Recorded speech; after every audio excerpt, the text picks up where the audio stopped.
درانه کتونکو السلام علیکم. زه محمد سلمان همدرد د حق غږ پښتو چینل خبري لنډیز کې ستاسو کوربه اوس تاسو پام را اړوم د مهمو خبرونو لنډیز ته. امریکا ویلي د طالبانو بریدونو ته په کتو ښایي د سرتیرو ایستل بهیر ورو شي. د امریکا دفاع وزارت ویان جان کربي ویلي سره له دې چې تر ټاکلي نیټې د سرتیرو ایستلو په اړه د بایدن پریکړه پر ځای خپل ځای ده، خو که به طالبان جګړې نورې هم شدیدوي نو د سرتیرو د ایستلو بهیر به ورو کړي. د پاکستان وزیر اعظم عمران خان وایي د ایغور مسلمانانو په اړه ځکه څه نه وایي چې په وینا یې چین د پاکستان د سختو شیبو ملګری دی او په سختو شرایطو کې یې د دې هیواد د نجات لپاره دنګلي دي. د قریشي خبرو تر سرحدونو او قبایلو وزارت په غبرګون کې راغلی وایي پاکستان نیابتي جګړه جاري ساتلې. د افغانستان د سرحدونو او قبایلو چارو وزیر محب الله صمیم وایي پاکستان له پرځان بسیا پرمختللي او آباد افغانستان ویره لري.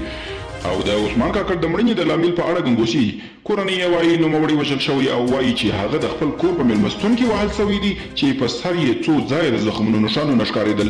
د عثمان کاکړ زوی خوشحال کاکړ رسنیو سره خبرو کې ویلي له ډېره مودې راهیسې یې پلار ته ګواښونه کېدل چې د جمهوریت په ملاتړ دې څرګندونې نه کوي.